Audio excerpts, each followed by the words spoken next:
Hello everyone, welcome to my channel. I hope everyone is having a wonderful day. A cold drizzle tapped gently on the window pane as if the sky itself mourned with Ruth Langsford. Inside their cozy Surrey home, the soft glow of a single table lamp cast long shadows on the walls. Ruth sat at the wooden dining table, her fingers trembling slightly as she held a letter. Across the room, Eamonn Holmes leaned heavily on a walking frame, every breath a quiet labor, but his eyes still held that familiar fire. He had just delivered the worst news of all, a diagnosis that no one wanted to hear. "I'm so sorry," he said, his voice low and raw. "They say it's chronic. It may not ever go away." Ruth looked up. Her chest tightened. The letter in her hand was from his doctor, confirming what he'd told her in whispers. Spinal wear, degenerated discs, mobility compromised, a future measured in pain. Tears welled in her eyes. She blinked, trying to hold them back, but the dam broke. "You're my rock," she whispered, voice trembling. "How am I supposed to do this without you being strong?" He reached out. His hand shook, but he lifted it to cup her cheek. "You're not alone. Not ever." The memory of their early days flooded back to her. The way they hosted This Morning, laughing, leaning into each other's jokes. The way he once said she was a tour de force, not glamorous, not showy, but something deeper, solid. "Hello?" Ruth bit her lip. She felt guilty for the time she had dismissed his pain, brushed off his moaning as drama. She remembered the day he collapsed in the bathroom, the ambulance ride, the panic that seized her heart. She had always known, but she had tried to pretend otherwise. Now, the truth sat between them, fragile, unspoken, yet heavy. She held his gaze.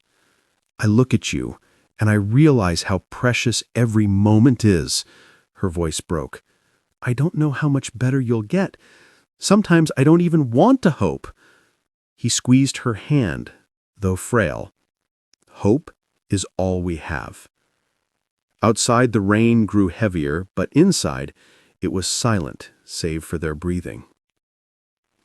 Later that evening, when the sky had darkened beyond the windows, Eamonn rested in his bedroom. Ruth tiptoed in, carrying a tray with a mug of tea and 2 biscuits, his favorite kind. She sat beside him on the bed, gently placing the tray on the bedside table. He closed his eyes for a moment, then opened them. "You know, you didn't sign up for a caregiver. You signed up for a partner, and I'm scared I've turned you into something else." Her tears came again.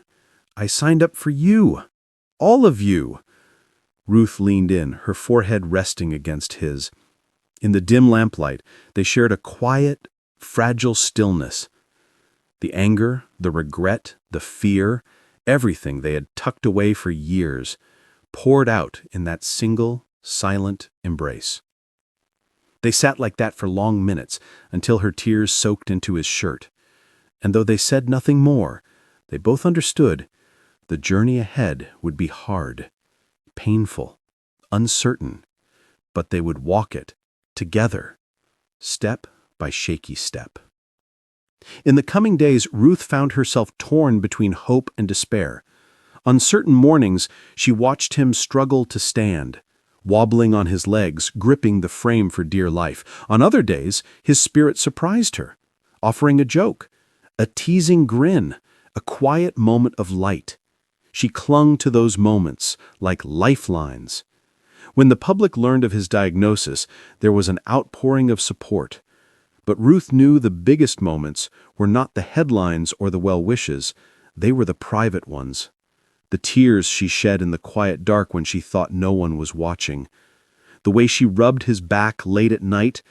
The way her voice trembled when she said, "I love you," not just as a wife, but as a guardian of his heart.